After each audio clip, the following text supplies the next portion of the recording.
Hello, everyone. Glad you could come and join us. My name is Larry Edmonds. I'm here with my dad, Randy, and my daughter, Melanie. And we're here to talk about my experience contracting COVID back last year. It was a Thursday night that I got COVID. Um, so we're going to talk a little bit about that. I work here at the San Diego American Indian Health Center as a program youth coordinator, and I've been here 6.5 years. Um, I'm Kiowa Caddo from Oklahoma, and I work in the community of other indigenous families, and I'm so blessed to be part of that. And so we want to tell my story about what happened to me and encourage everyone to get their vaccine shots. So I'll start with last year. About this time, I was recovering from COVID. It was over Martin Luther King weekend that I contracted it. I found out from somebody that someone had COVID, and I was around that person, and they thought it would be a good idea for me to get checked. So I immediately got checked the next day just to see, if anything shows up. But found out it was too soon, and I tested negative. And then, so the nurse that was working with me said I should wait a few days and maybe it'll take, sometimes it takes a while to show up. So I came back after the weekend, went about my business. So, and then I came back after the weekend, Martin Luther King weekend, and came back with my wife because my wife had been with me through that whole weekend and when I found out. So we figured, well, we'll get tested. So came back here at the health center, and we tested positive, and that was really it was an unusual feeling that I had to feel that because I didn't know how to take that. Thinking because I don't feel that bad, but at the same time I was thinking, now what? So from that point on, I had to miss work. I had to take a couple of weeks off. So we'll go through the COVID, come back in a couple of weeks, and if you're feeling good, well, you should be okay.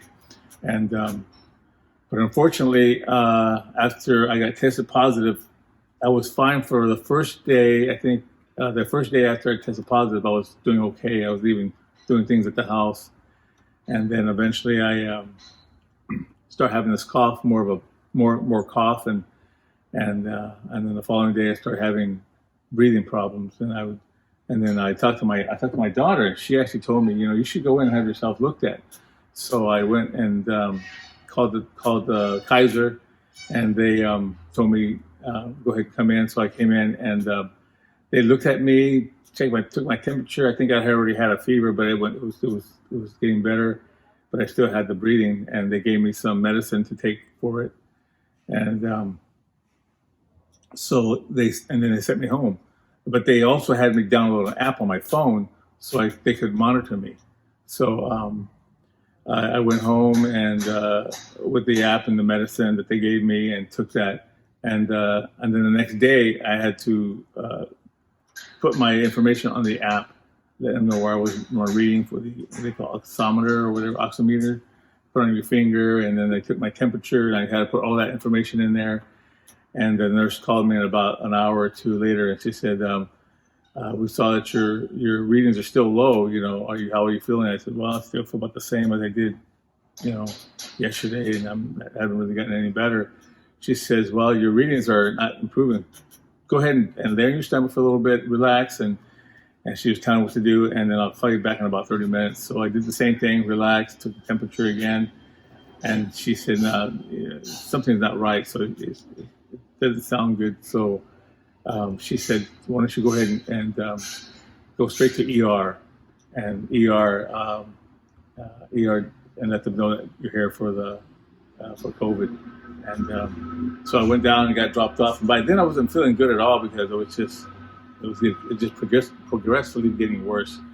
And I showed up at ER, and then they took some tests or whatever, little tests, and then they took me in the back, and then they put me in a room.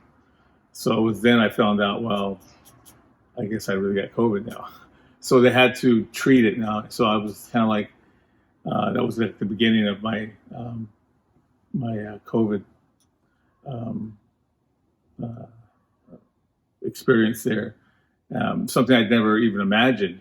I thought I'd probably get through this pretty easy, but it just kept getting worse and worse. And next thing I knew it, I was on a ventilator machine that I was hooked up to. So they said your breathing's not getting any better. In fact, it's getting worse. So I had to just go through it. So they were giving me medicine like the steroids for the inflammation, I think the antivirus medicine, and some shots for the stomach so I wouldn't get blood clots. And of course, they were giving me vitamins. And so they treated me for about almost a week there downstairs, and then they moved me up. I guess I wasn't getting any better. It was just kind of like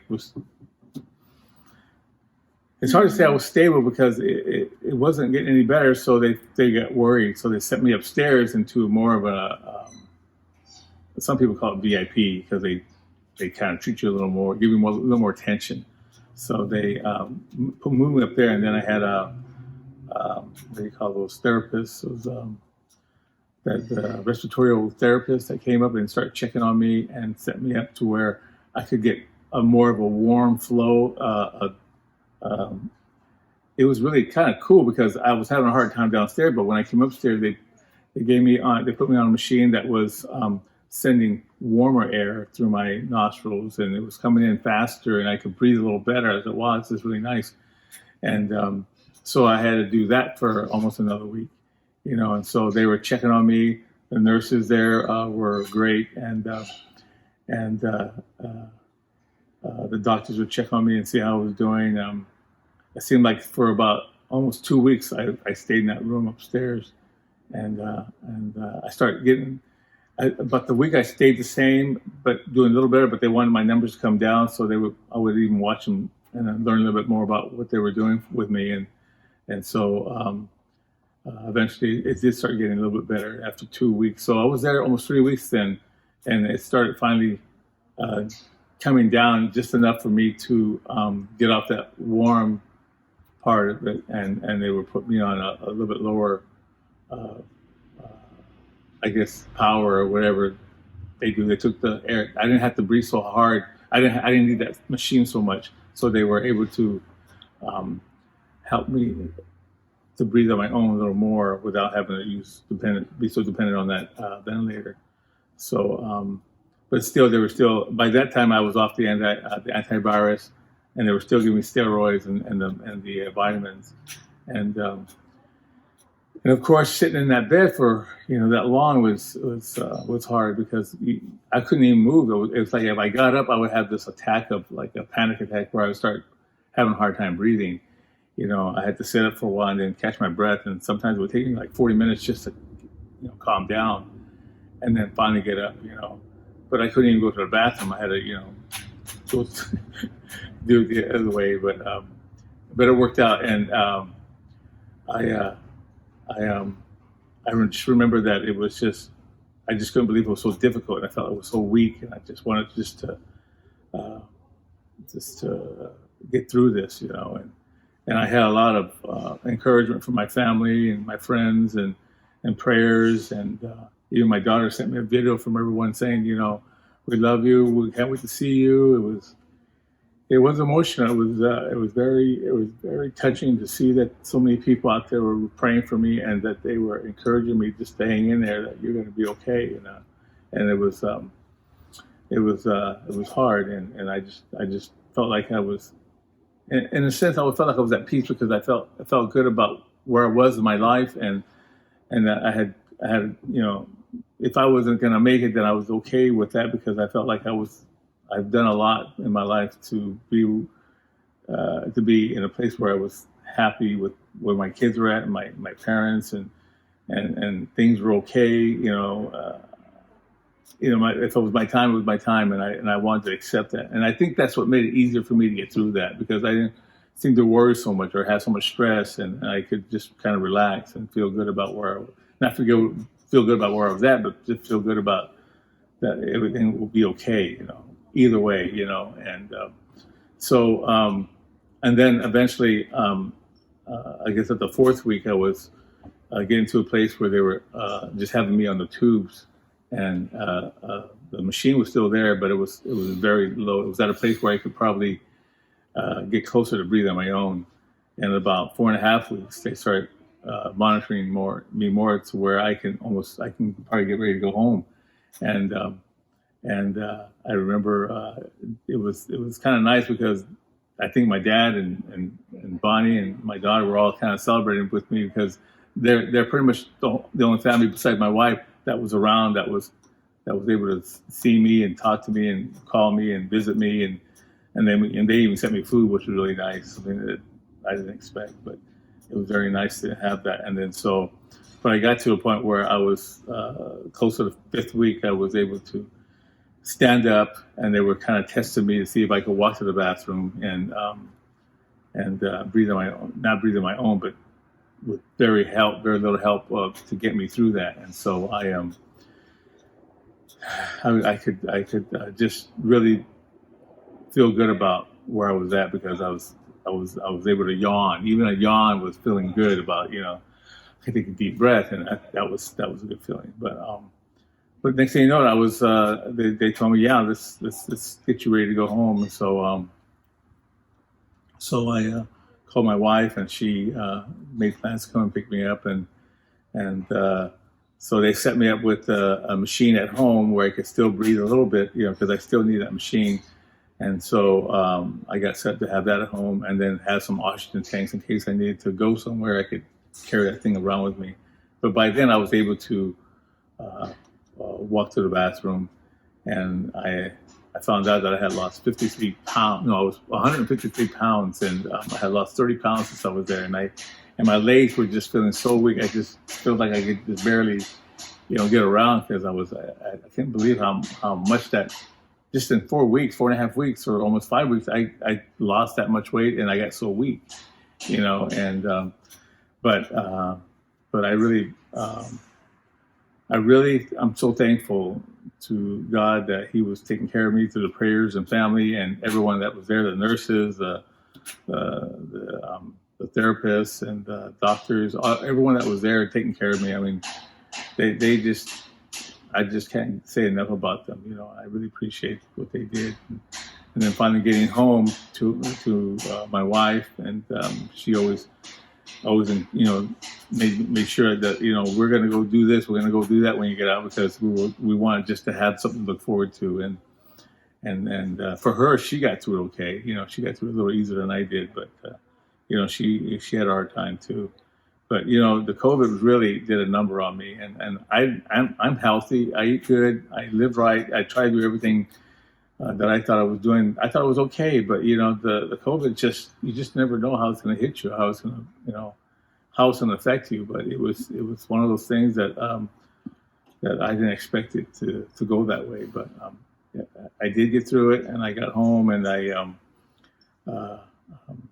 got I think it's been another maybe 4 weeks, maybe a week more on that ventilator, and then I got out on the oxygen tank. And then I remember about the 3rd week, they said, "Why don't you try to get off of it and see how it works?" So I started doing that, and I would get off of it for a little while and go back on, and then eventually just stay off of the tank. And then I remember I had all these full tanks. I said, I don't need that anymore. So I felt good about just being able to walk. And then I remember when you came to see me, it was just like, it was just like a reunion in a sense, because we hadn't seen each other in a while, and she was just so glad I was home.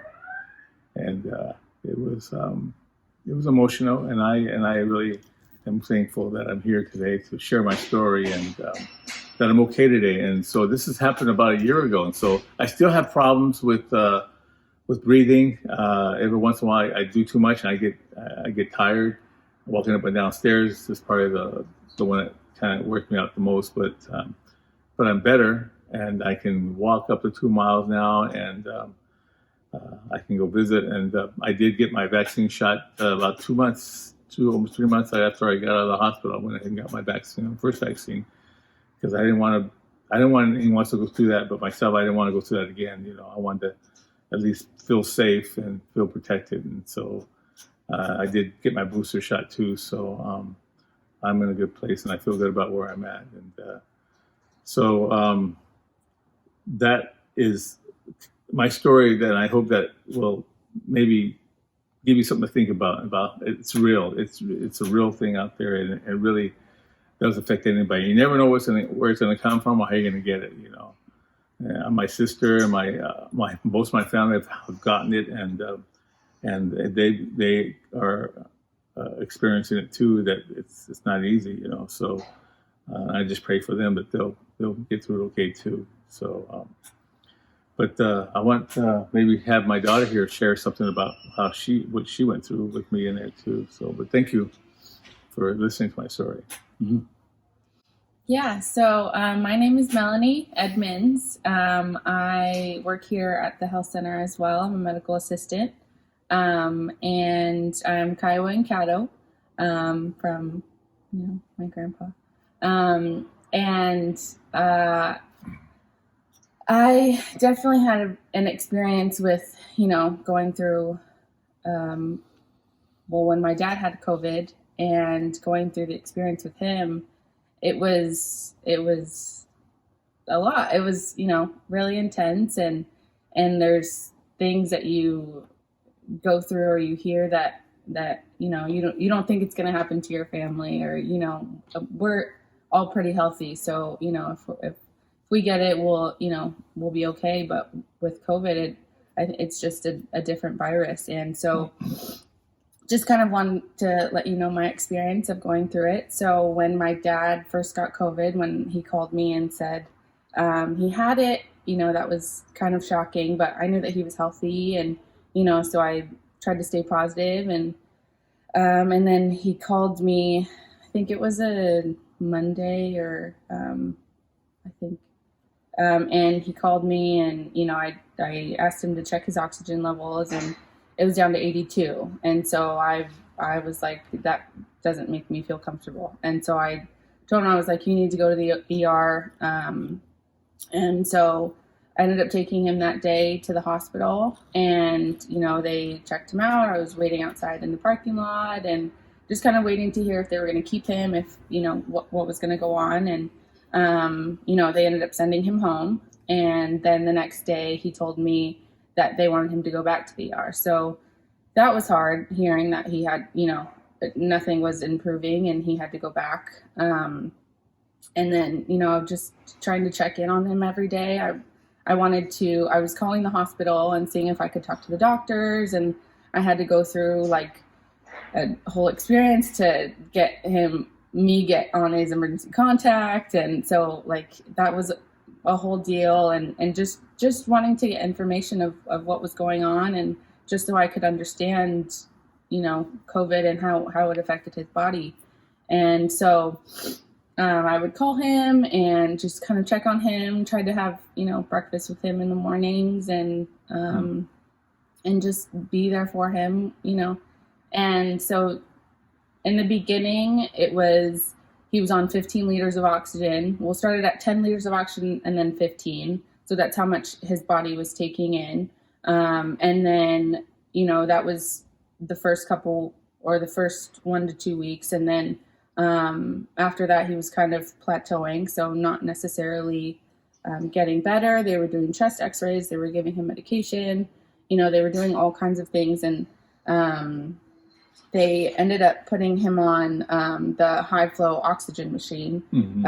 And so that's when, he got in that warm air that he was talking about. And so that he was on about 35 to 40 liters of oxygen when he got on that. And so that was scary, because after that step is when they have to put you on a ventilator. And usually when you have to go on that, you only have a 20 to 30% chance of surviving. So just going through that, and talking to doctors about how his experience was, having to do that, it was hard. It was, some days you would get good news, some days you wouldn't get good news.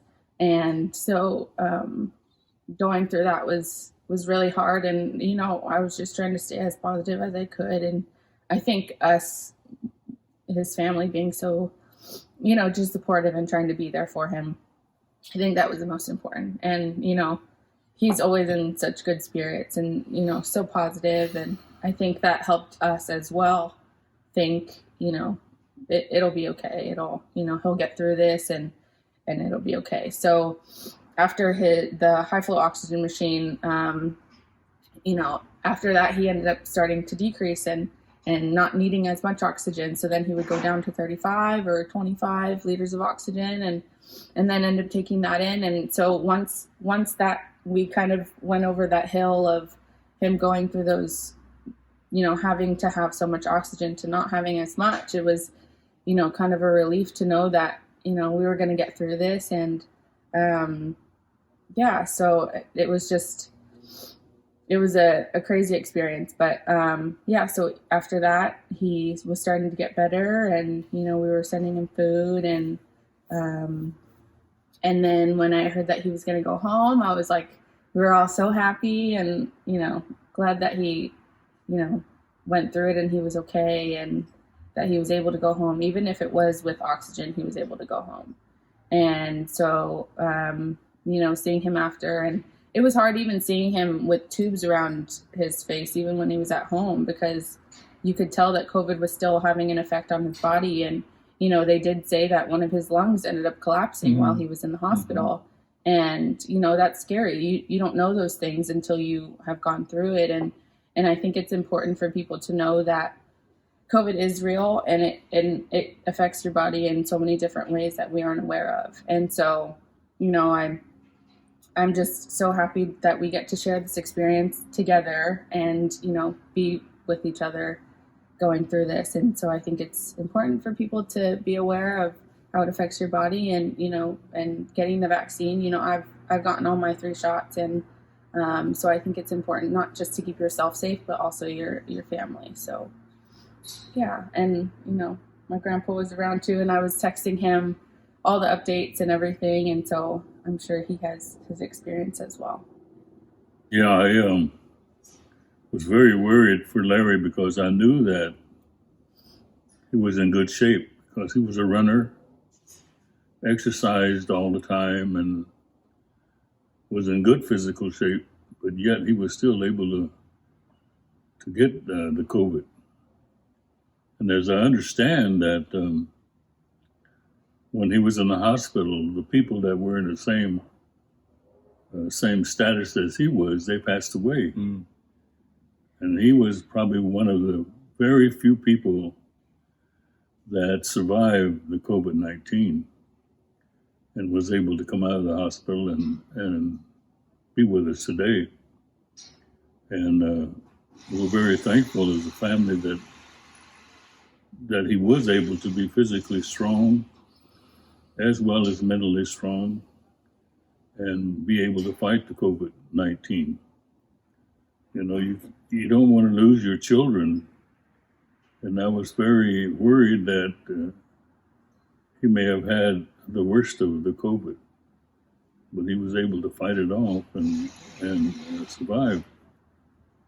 But our recommendation is that if you don't have the shots, you should go get the shots now. My whole family in Oklahoma, they're suffering now from COVID-19. And I kept trying to talk to them to get the shots. I've got 3 shots. I know that if I get in the hospital at age 87, they probably won't pay too much attention to me because I'm too old. So I got to make sure that I keep healthy and stay away from people that are sick. And most people that I see without masks, I usually know that they haven't been vaccinated. And we're calling upon the Native community here in San Diego to come and get your shot. It doesn't hurt. It protects you. It makes sure that you don't suffer if you do get COVID-19. You'll have a better chance of survival. Even if you get a little sensation of COVID, you'll be able to survive it. So we're asking everyone to, in the Indian community here in San Diego, to come and get your shot. Doesn't hurt. I've got 3. Melanie's got 3, and Larry's got 3. And we're not too worried about the COVID. but still, it's out there. Mm-hmm. And you're not going to hide from it. It's going to get you eventually. My daughter in Oklahoma, I kept after her to get the shot. She says, no, I don't know what's in it. And it's not going to bother me anyway. I said, it's coming. Can't hide from it. If you're around COVID, wherever you are, whether you're in a city, you're in a country, wherever you are in the world, COVID is out there, and it's gonna find you if you don't get your vaccination to protect yourself. It's good medicine. It's something that will protect you from being sick. If you get sick, then you won't be that sick at all. So we want to recommend again all Native Americans in San Diego County, Mm-hmm. state of California, city of San Diego, get your vaccination. You have the experience presented to you today by my son and my granddaughter and myself. And so take our recommendation and get your shots. Yeah. Yeah. Thank you. Thank you.